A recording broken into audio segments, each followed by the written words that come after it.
सोनू को माँ ने सब्जियां लाने बाजार भेजा था। घर लौटकर उसने किचन में थैला रखा और माँ को आवाज देने लगा। माँ उसके छोटे भाई को कमरे में बैठकर होमवर्क करा रही थी।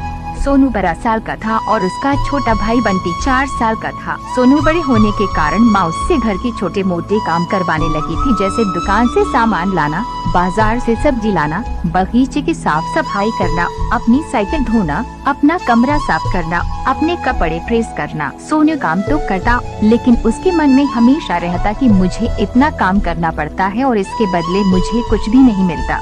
आज उसने सोच रखा था कि इस बारे में अपनी माँ से बात करेगा, लेकिन उसकी हिम्मत ही नहीं हुई। इसलिए उसने एक कागज में सब कुछ लिखकर माँ को देने का मन बनाया। कुछ देर बाद वो कागज लेकर कमरे में गया जहाँ उसकी माँ बंटी को होमवर्क करवा रही थी। उसने चुपचाप कागज माँ के सामने बढ़ा दिया और माँ के कागज लेते ही कमरे से बाहर आ गया। माँ कागज पढ़ने लगी। उसमें लिखा था, माँ मैंने इस सप्ताह जो भी काम किया उसका हिसाब इस कागज में लिख रहा हूँ। बाजार से सब्जी लाने के 40 रुपए, बगीचे की साफ सफाई के 20 रुपए, कपड़े प्रेस करने के 10 रुपए, साइकिल धोने के 4 रुपए, अलमारी सेट करने के 4 रुपए, कुल हिसाब कुल 80 रुपए। माँ मुझे इन कामों के जो भी पैसे बने हैं वो पॉकेट मनी के रूप में चाहिए। आखिर कोई भी काम मुफ्त में नहीं किया जाता। आपका बेटा सोनू। माँ बेटे का मैसेज पढ़कर मुस्कुराई, फिर एक कागज पर कुछ लिखने लगी। कुछ देर बाद वो आंगन में गई जहाँ झूले पर सोनू बैठा हुआ था। माँ ने कागज उसके आगे बढ़ा दिया। सोनू ने कागज लिया और पढ़ने लगा।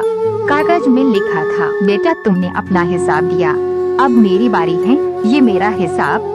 9 महीने मैंने तुम्हें अपनी कुख में रखा, उसकी कीमत कुछ नहीं। तुम भूखे होते थे तब तुम्हें अपना दूध पिलाने की कीमत कुछ नहीं। तुम छोटे थे तब तुम्हारा ख्याल रखने की कीमत कुछ नहीं। तुम्हारे बीमार पड़ने पर रात रात भर जागकर तुम्हारी तीमारदारी करने की कीमत कुछ नहीं। इन सब से बढ़कर तुम्हारे लिए मेरे प्यार की कीमत तो लगाई ही नहीं जा सकती, वो तो अनमोल है। ये पढ़कर सोनू की आंखों से आंसू बहने लगे। वो भागकर अपनी माँ के पास गया और उनसे लिपटकर बोला, सॉरी मम्मी, मैंने कभी सोचा ही नहीं कि आपने मेरे लिए क्या क्या किया है। कितनी तकलीफ है, सही है। I love you mummy. माँ का प्यार अनमोल है, उसकी कीमत न लगाई जा सकती है, न चुकाई जा सकती है।